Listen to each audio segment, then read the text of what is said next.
The siege of Jerusalem was a massive military endeavor, the likes of which had not been seen since the fall of Carthage 2 centuries earlier. Starting in April of 70 AD and lasting nearly 5 months, the battle would be a brutal, no-holds-barred brawl fought over every inch of the city. At stake was the success of the Great Revolt in Judea and the survival of the Jewish people.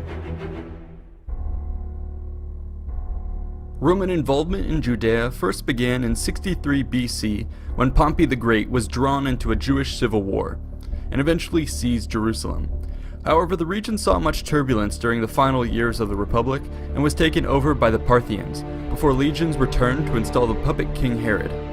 Eventually, a series of procurators oversaw Judea, but these largely lacked the competency or military power to impose order. Roman authority was highly dependent on local elites who themselves often lacked the confidence or respect of the Jewish people.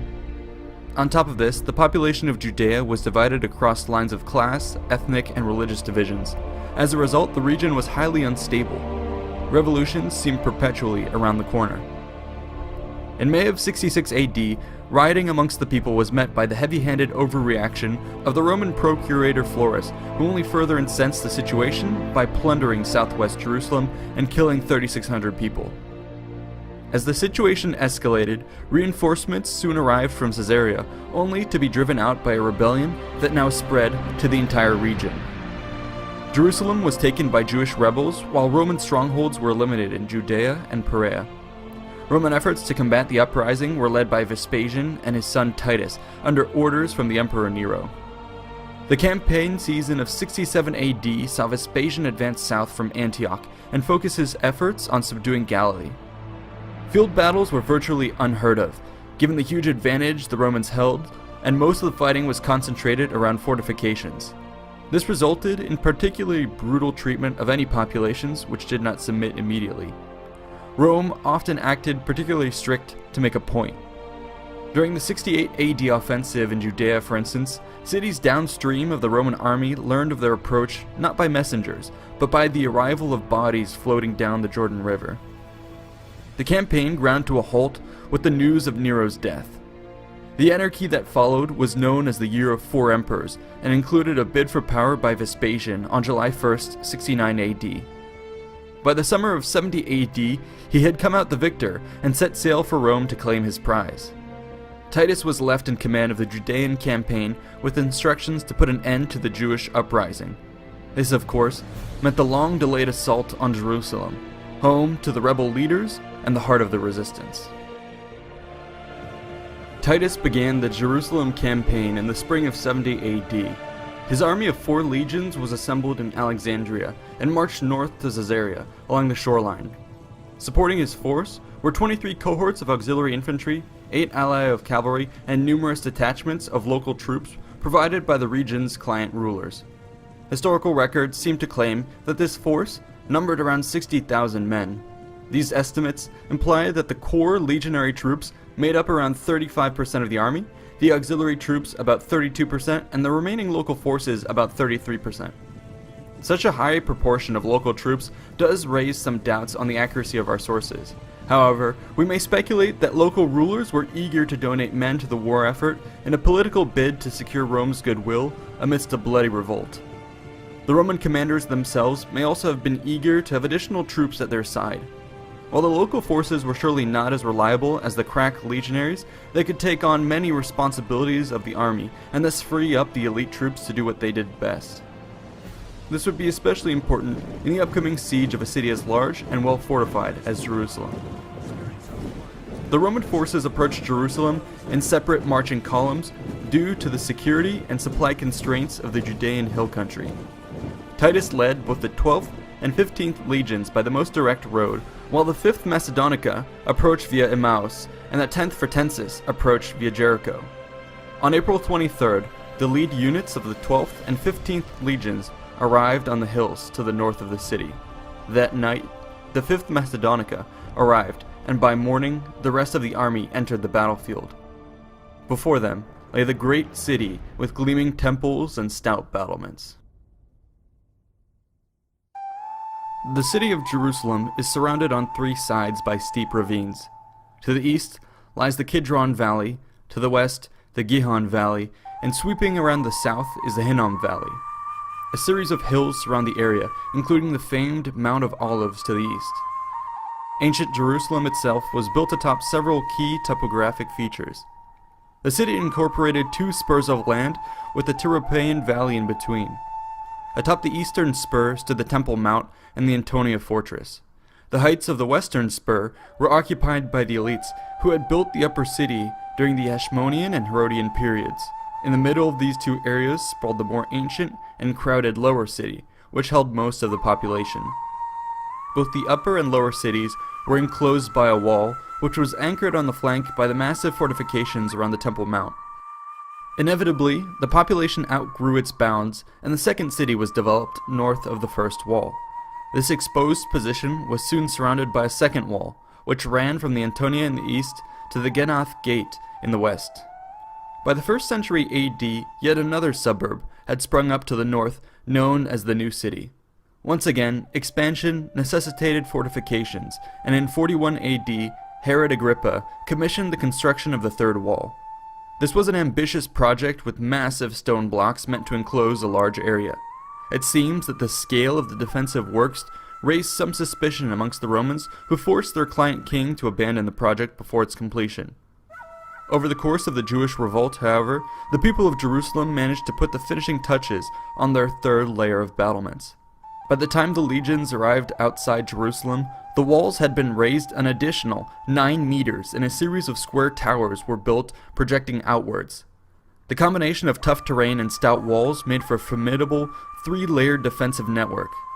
Additionally, the maze of narrow streets between the fortifications could be easily blockaded, while numerous underground water and sewage passages meant that defenders could emerge from any direction for a surprise attack on intruders. Bunkered within this massive, fortified city was a garrison of approximately 20,000 Jewish troops.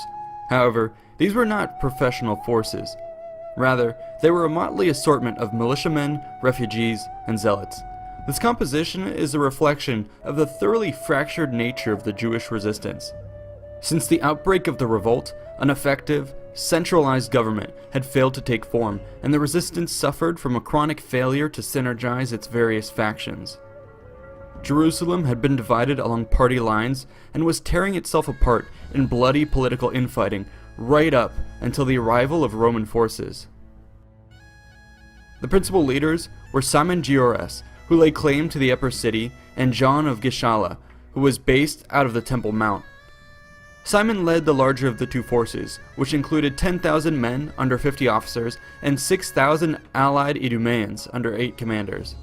These troops garrisoned the first wall from the Kidron all the way to the Palace of the Kings. On the other side of the city, John had an armed following of around 6,000 men under 20 officers and was joined by Eleazar with his 2,400 zealots. These forces held the Temple Mount, along with the surrounding neighborhoods including the Ophel and the Tyropaean Valley. Traditional Jewish fighters were lightly armed and armored. They fought at range with slings, bows, and javelins, before closing in with spears, swords, and clubs. While agile and determined, they often stood no chance in a straight-up engagement against Roman forces, especially heavy cavalry. However, the Jews in Jerusalem were much better prepared than was typical. They had been amassing equipment from Jewish workshops, Herodian armories, arms dealers, deserters, and defeated enemies. A substantial amount of gear had been gathered from the defeated Romans at Beth Horon, including an array of artillery pieces. In addition, the confused mess of siege warfare would negate many of the advantages a Roman force would enjoy in a field battle. Lastly, it must be said that the morale of the defenders was strengthened by the inevitable survival instincts that took hold when a city resolved to fight or die. While considering the armies is important, we would do well to remember that sieges are battles of attrition. As such, it is necessary to ask about the food and water supplies. Fresh water, at least, was not of immediate concern, owing to the presence of numerous cisterns around the city, as well as several massive pools which trapped rainwater. Food, on the other hand, was in short supply. During the infighting that preceded the siege, many of the grain stores had been raided or destroyed by opposing parties. In addition, The already huge population of Jerusalem had swelled to dangerous levels in recent weeks with the arrival of pilgrims celebrating Passover.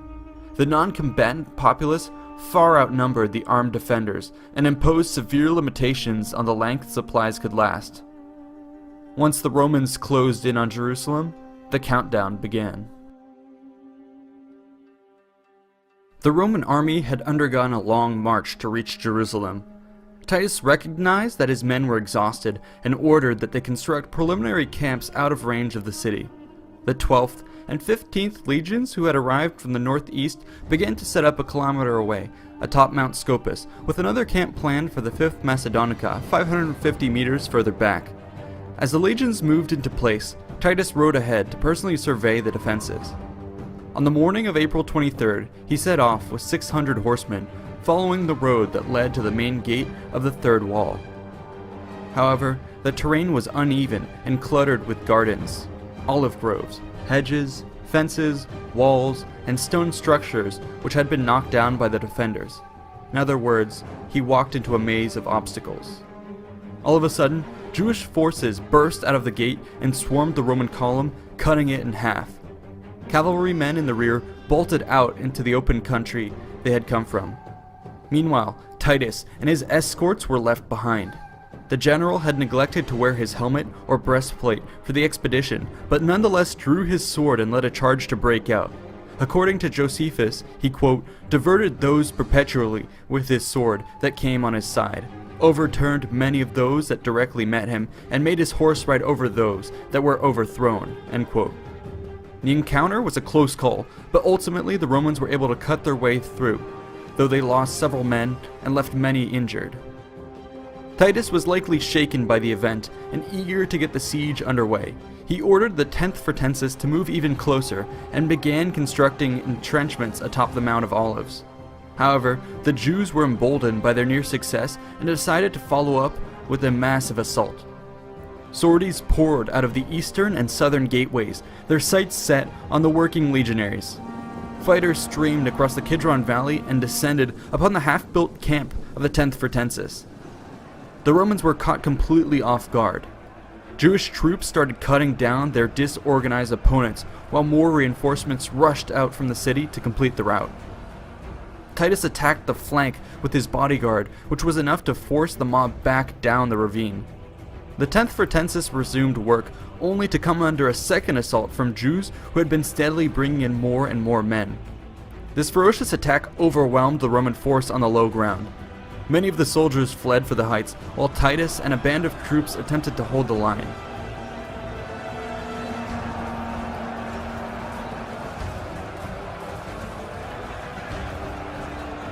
Soon after, the legionaries regrouped and countercharged down the hill, driving the Jews back once more. In the ensuing lull, the camp fortifications were finally completed. This secured the Roman forward position, but left everyone with a reminder that the strength of the Jewish defense had been dangerously underestimated. In response, Titus now took precautions against further counterattacks. He posted cavalry divisions to deflect attacks and ordered that the ground between the Roman camps and the walls be cleared of all obstructions. This meant cutting down trees, flattening hedges, filling in ditches, and destroying rock projections. This had the dual purpose of removing any cover for Jewish sorties, as well as preparing the ground for siege works. The Roman army had effectively rolled up its sleeves.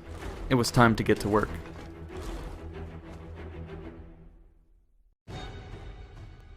Titus recognized the hardship of attacking from the east, where the ravines were steepest.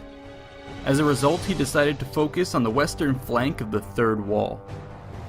The 10th Fretensis was left to hold the Mount of Olives, while the 3 remaining legions were redeployed. The 5th Macedonica built a camp 400 meters west of the western gate, while the 12th and 15th legions established themselves opposite the Sephinus Tower. Artillery positions were now deployed with their sights set on the city. Under their covering fire, each legion began constructing an earth and timber ramp up to the third wall. Jewish projectiles rained down from above, and attack parties slowed construction at all times of night and day. However, the concentrated might of the 3 legions with artillery support proved too much.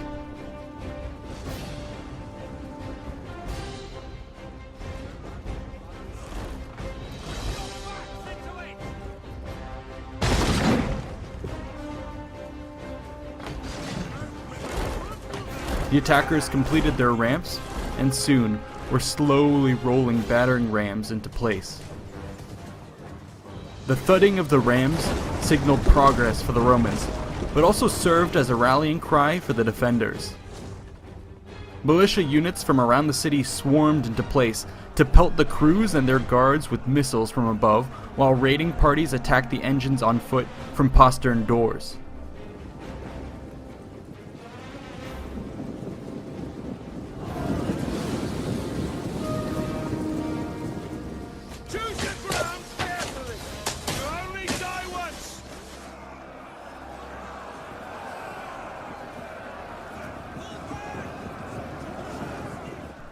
Brave defenders fought their way up to the ram's protective sheds and were poised to destroy the equipment before Titus led a cavalry attack to drive them off.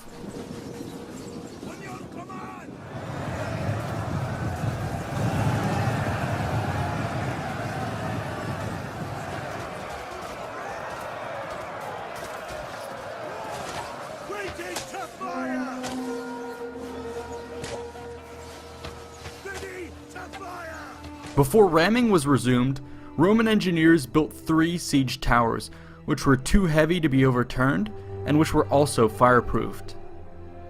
These were then rolled into place to provide close fire support for construction and clear the area of defenders.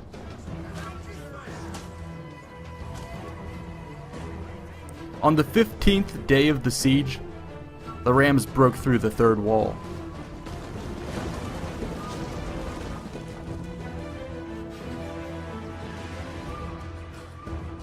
The Jews yielded the outer city to the Romans and withdrew to the 2nd wall. Titus was eager to keep the momentum rolling and established a camp in the heart of the new city, tearing down many structures in the process. The rams were now brought into position once again and targeted the central tower gate. Within 4 days, a breach was formed.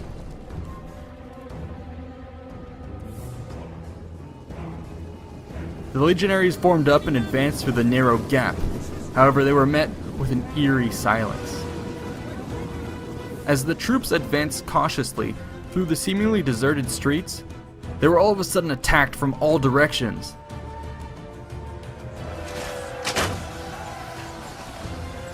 The trap was now sprung, and Jews began unleashing barrages of missiles into the dense infantry clusters. At the same time, hit-and-run parties attacked any exposed troops who had strayed too far from the main body.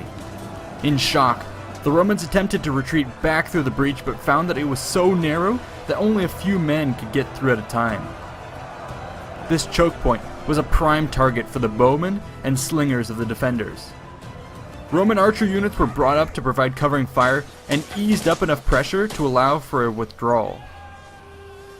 At the same time, however, the Jewish force was mobilized to surge ahead as the Roman tide receded.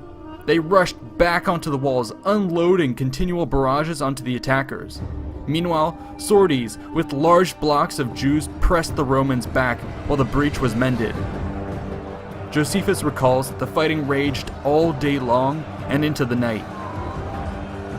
Action around the tower gate continued, and by the 4th day, the legions once again broke through. This time, Titus ordered that the entire northern stretch of the 2nd wall be torn down and the surrounding towers be manned by Roman forces. The Jews now pulled back to the 1st wall. This was part of a deliberate plan to carry out a fighting retreat against the Romans, conserving Jewish strength while maximizing their damage. The commanders were finally in a position to make a stand now that the defensive line had a much smaller surface area than at the start of the siege. This meant that the outnumbered Jews could far more readily concentrate forces and rebuff attacks. At this point, overall command of the defense had been granted to Simon, who held the 1st wall along the northern side up to the royal palace. John's Galileans and Zealots held the Temple Mount, and the Antonia fortress on the eastern edge of the line. The legions advanced into the second city. Titus dispatched the 10th and 15th legions to raise ramps to the west, where the second and first walls met. To the east, he had the 5th and 12th legions start construction against the Antonia fortress. They did so under incessant sorties and missile attacks. Historians tell us that the Jewish forces at this point would have been able to bring to bear 300 bolt throwers and 40 stone throwers from the rebel armory. This firepower was considerable and must have forced the Romans to build their own protective countermeasures. On the 29th of May, after 17 days of intense labor and non-stop harassment, the Romans completed their attack paths up to the eastern and western flanks. Battering rams, siege towers, and numerous cohorts were brought up for an all-out assault. However, unbeknownst to the Romans, the Jewish forces had been hard at work themselves. They had secretly conducted sapping operations with a tunnel traveling under the first wall right up to the siege ramps against the Antonia. The excavations were supported by pit props, which the Jews set alight. As the fire took its course, the ground gave way and a huge chasm opened up, engulfing the ramps and their siege engines. Fires, which were temporarily smothered, erupted once more as the bitumen reignited and burned what remained of the equipment.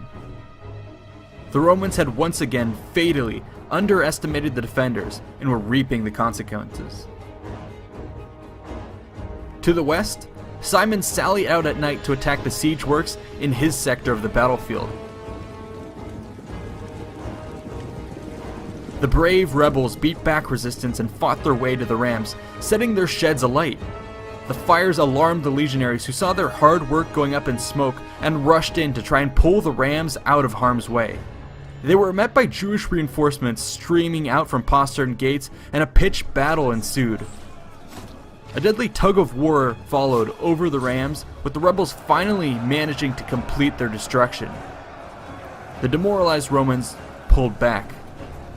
Sensing an opportunity, the Jewish forces swarmed out of the city in pursuit, driving the legions all the way back to their camp.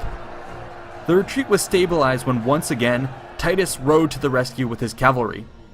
Fierce fighting ensued, but the rebels were finally pushed back to the first wall. The Roman siege lines were in shambles.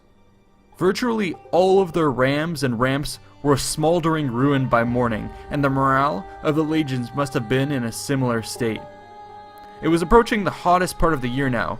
Water was running low, and building material was becoming increasingly hard to come by. Nonetheless, Titus launched an ambitious plan to restore the spirit and security of the men. His plan called for the construction of an 8-kilometer wall of circumvallation with 13 forts. To do this, he leveraged the proud nature of the troops by having the legions and cohorts challenge one another for the honor of being the first to complete their allotted portion of the wall. Relatively safe from Jewish attacks, the legionaries were free to reforge their unit cohesion through competitive labor. The result was a stunning success. Within 3 days, the entire structure was completed. Morale amongst the Romans was restored, while the Jews were left with a stunning sign that the Roman war machine wasn't backing down. If anything, things had just shifted into high gear.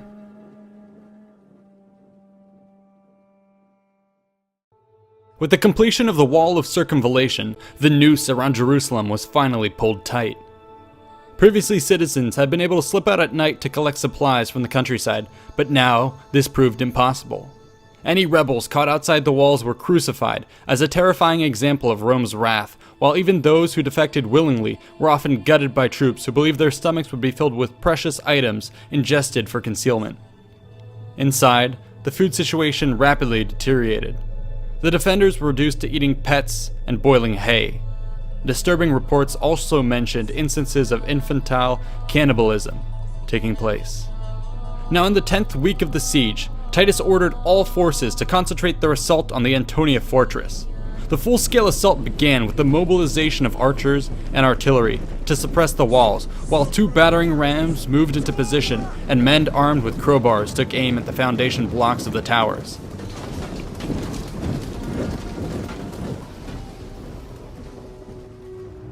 Despite great efforts made the first day, the Romans were forced to withdraw for the night without making any noticeable gains. Unbeknownst to both sides, however, the heavy activity in the area took a toll on the structural stability of the fortress. The mine, which had previously brought down the Roman siege ramps, had also undermined the Antonia. A heavy rain, combined with the pressure of the men and the machinery at work, provided the straw that broke the camel's back. In the dead of night, the northern wall of the fortress collapsed. At first light, the Romans positioned themselves for a direct assault through the breach. Once again, however, the Jews were one step ahead and had already constructed another secondary wall on the other side. Unwilling to give up the nighttime gift, Titus asked for volunteers to tackle the fortifications head-on. A handful of brave men volunteered, no doubt encouraged by the promise of rich reward. This gang took heavy fire as they ran up to the barricade, but managed to scramble over the top. The attackers proved too few, and with no reinforcements on the way, were inevitably slaughtered. The failure of this mission in full sight of the Roman army sapped their will to fight. A tentative stalemate ensued. 2 days later, in the early morning, 24 enterprising Romans, including a standard bearer from the 5th Macedonica and a trumpeter, decided to attack on their own initiative. The men silently climbed the ruins of the Antonia fortress and slit the throats of the sentries. With the barricade now secured, the trumpeter sounded a signal. This blast within the walls threw the Jews into a panic as they jolted awake from their sleep. Imagining that the entire Roman army was upon them, they fled to the Temple Mount. Meanwhile, the Roman command was equally confused but knew something had to be done. Titus, along with his officers, collected picked men from the units and immediately sent them towards the sound of the trumpet. When the Jews realized that the Romans were not hot on their heels, cooler heads prevailed and they rallied. Militias streamed into the courtyard as it soon became apparent that the real Roman forces would now certainly be on their way. If they gained a foothold in the sanctuary, all was lost. Both sides realized that this was the case and plunged into the darkness towards the passages linking the Antonia to the Temple Mount. Brutal fighting occurred in the close-quarter confines that dragged on for nearly 10 hours. In the end, the fury of the Jews, fed by constant reinforcements, prevailed over the Romans, who sounded the retreat, thus ending the first battle of the Temple. Titus ordered the men to raise the Antonia on his side of the battle lines, and within a week was ready to renew the attack. 7,200 legionaries, picked from 30 of the best troops from each century, were mustered at night on July 17th. These men silently shuffled towards the ruins of the Antonia for a surprise attack. Jewish sentries, however, picked up on the advance and sounded the alarm. In some areas, Roman forces were able to cut their way past the previous week's high water mark. However, in the obscurity of the night, chaos reigned. This was made even worse by the fact that the rebels had equipped themselves with captured Roman gear to the point that many legionaries and Jewish units ended up bumping into and fighting friendly forces. The combat was so confused that it proved virtually impossible to capitalize on any gains either side made. When the sun eventually began to rise, some degree of order was finally restored. Josephus reports that both sides now separated and drew up into ragged battle lines at the edges of the sanctuary's northern edge. Missiles began to fly, and a savage pitched battle developed. Titus attempted to orchestrate an organized attack, but the tight confines again rendered this futile.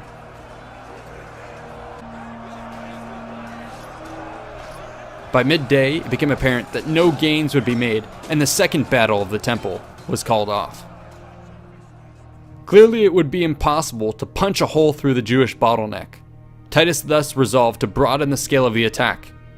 In the peak of the summer heat, he ordered 4 more ramps to be built against the northwestern corner of the Temple Mount. In response, the Jews massed their missiles at the walls and sent forth continuous waves of skirmishers and sorties to harass the work crews. Nonetheless, the legions steadily made progress. With the works nearing completion, the defenders tore down the northwestern corner of the temple colonnade, severing connection between the defensive parapets and the remaining elements of the Antonia. This effectively removed a key avenue the Romans were hoping to use as an attack route. At the same time, a major sally was attempted against the Roman wall of circumvallation at the Mount of Olives. Though unsuccessful, this assault once again attested to the boldness of the defenders. A cornered beast was certainly a force to be reckoned with. On the 27th of July, Roman work parties building a ramp against the broken end of the western colonnade spotted an opportunity. It appeared that Jewish activity on the other fronts had caused a withdrawal of defensive forces in the area. The legions rushed forward with ladders for an immediate assault by escalade. Hundreds of troops now swarmed onto the undefended walls, with many more following behind them. However, the Jewish retreat had been a trap. In the previous days, they had secretly filled the rafters with dry wood and bitumen, which they now set alight. The entire sector of the wall burst into flames, with the Roman assault troops caught in the inferno. This occurred in sight of both armies and provided a tremendous morale boost to the defenders. The Romans proved wary of another escalade assault and instead tried to breach the walls with rams and picks. For days, they worked around the clock in relays to undermine the defensive fortifications. They did so under a continuous bombardment of missiles and harassment. Eventually, several huge blocks were pried loose, but the thick construction of the Temple Mount defied all attempts at destruction. Titus must have been unimaginably frustrated. Desperate for results, he ordered another storming of the walls. The results were predictably bloody. Roman troops climbing the ladders were dangerously exposed. Many found themselves toppled in their attempts to scale the walls, while others finally managed to reach the top under continual artillery and archer covering fire, only to be left isolated. Those that did make it up were vastly outnumbered and slaughtered. Roman centurions resorted to throwing legionary eagles onto the walls in a bid to motivate the proud soldiers to retrieve them. However, even this desperate measure proved fruitless and only resulted in the death of even more bullheaded attackers. The increasingly costly assault was abandoned. Rather than abandon all hope, Titus made preparations for yet another attack on the temple in the beginning of August. The objective would be to finally push through the bottleneck at the Antonia and move out onto the open spaces of the courtyard, where the legions would gain the necessary space to fight effectively. Archers and artillery were massed in and around the ruins of the Antonia. These began to target the defenders holding out at the north end of the temple complex. Once they had cleared, Roman troops burnt out and tore down the entire northern colonnade. This would allow the attackers to deploy along the entire width of the plaza, while at the same time stripping away a crucial Jewish defensive position. While the northern battlements were now destroyed, sight lines were opened up onto the other flanking battlement positions. The defenders stationed here found themselves dangerously exposed and were forced to pull back. The Jewish line of defense was reformed and now cut across the center of the Temple Mount, with the temple itself serving as a central bastion. It is around this time that the gravest of ill omens took place. This spiritual crisis involved the daily sacrifice of lamb to Yahweh. Like clockwork, the priests had upheld the holy rite of Tamid amidst the bloodshed and starvation of the siege. But on the 5th of August, the last of the sacrificial lambs ran out. Now, at the height of the siege, with the Romans advancing, the Jews lost their connection to God. The stage was now set for a fight over the very heart of Jerusalem, the Temple Mount. The left end of the ragged Jewish line was stationed at the western gate with access to the upper city. The right flank was anchored on the opposite side of the colonnade at Solomon's portico. The center of the line ran through the temple and its inner court. The Romans held the north, the Jews the south. Both sides were prepared for a fateful duel within the enormous gladiatorial arena that was the Temple Mount complex. In the center of the battlefield was the linchpin of the Jewish defenses, the inner temple. Just like the Temple Mount, the temple was surrounded by a wall with wide fighting platforms atop a series of perimeter colonnades. The eastern half of the compound was known as the Court of Women. This was then connected to the western half by another wall and the Corinthian Gate. On the other side lay the Court of the Israelites, and beyond that, the Court of the Priests. At the very end lay the Holy of Holies, a 45-meter tall, white marble edifice adorned with enormous golden gates and topped by golden points. This was said to be the very house of God, in which only the high priest entered on the Day of Atonement. In fact, the entire inner temple was normally off limits to all but a select few. Extraordinary circumstances, however, call for extraordinary measures, and the holy spaces today were packed with defenders. Despite being exhausted and on the verge of starvation, the Jews attacked at dawn on August 9th. Troops burst out of the eastern gate and rushed the Roman lines in force. The surprised legions reeled from the punch, but managed to hold their ground. Once more, Titus had his cavalry mount up and charge across the open ground. The small group of horses crashed into the Jewish mob, sending shockwaves through the mass of men. However, the attack failed to dissuade the rebels, and the third battle of the temple began. This engagement was characterized by a confused series of attacks and counterattacks along the eastern end of the sanctuary. Jewish defenders offered supporting fire from atop the nearby temple rooftops, while their Roman counterparts did the same from their own rear lines.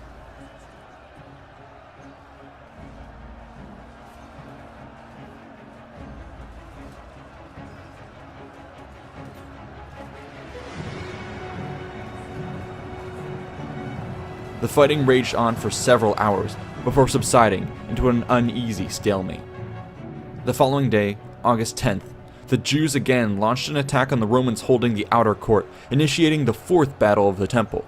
The engagement was similarly hard fought, but the crush of a Roman counterattack managed to drive the defenders right up to the temple walls itself. Here, Jews atop the walls dislodged stones and threw down an assortment of projectiles onto the Romans. However, in the close press below, a pair of legionaries were seized by impulse. One grabbed a piece of flaming debris, while the other hoisted him up against the north side of the temple. From this elevation, he lobbed the burning timber through a low, golden door into the sanctuary chambers. In the summer heat, the highly flammable timbers and textiles took light. Thick, black smoke billowed into the air as fire spread rapidly, to the stunned amazement of both sides. The fire rapidly spiraled out of control, threatening to consume the countless sacred texts and treasures within the temple. The Jews were left paralyzed between choosing to fight the flames or the Romans. The legions seized on the initiative and plunged forward without orders. They battered down the eastern gates and penetrated the inner court of the temple. In this moment, at the climax of a grueling 3-month siege, the attackers gave way to their bestial nature. Soldiers broke free from their officers, controlled only by a toxic psychological state of repressed rage and frustration. Pity was the first casualty, soon followed by a butchery of all those who did not flee the hellscape. The young, the old, the helpless, all were put to the sword.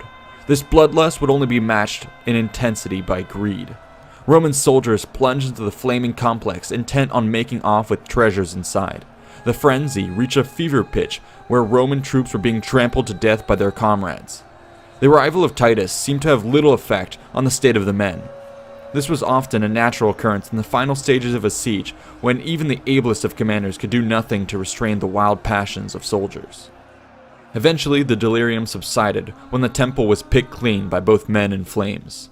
Chants of Imperator, Imperator, Imperator greeted Titus as he ordered the sacrifice of an ox, a sheep, and a pig at the eastern gate of the temple. With this move, he consummated the domination of the Roman gods over that of the Jews.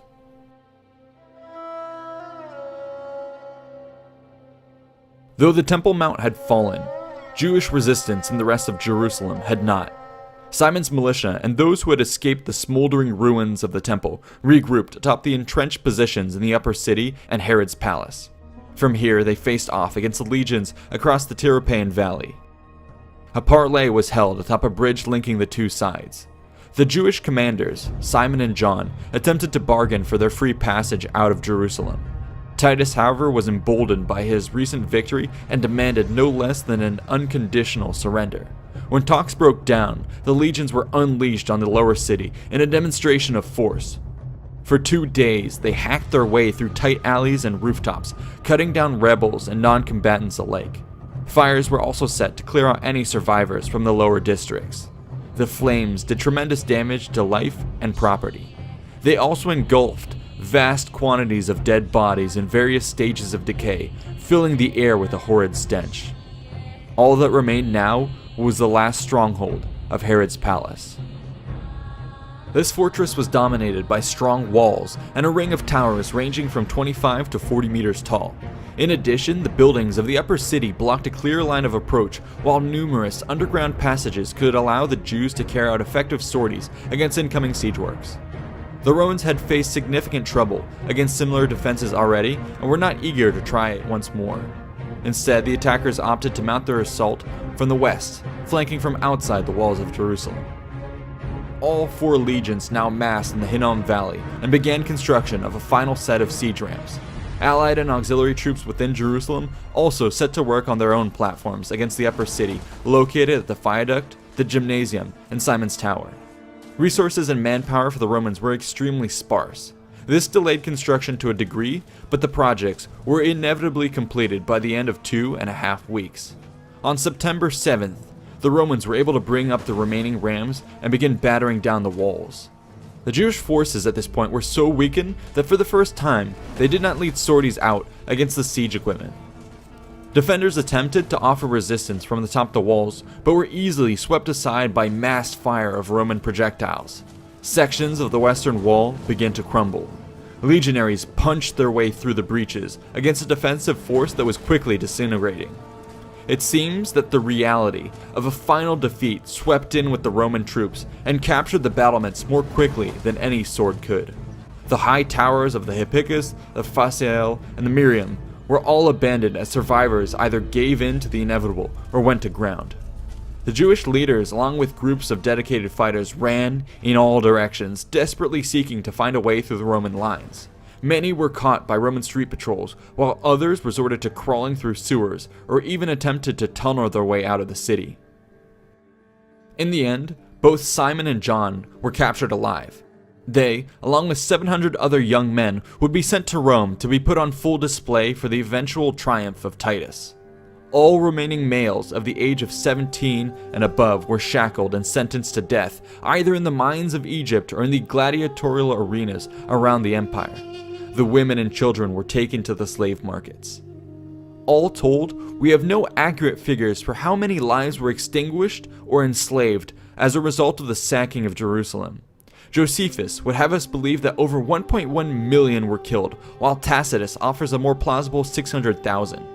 These numbers both seem wildly inflated, but may be an indication of the carnage that took place when Titus resolved on destroying a highly populated city filled with refugees and pilgrims.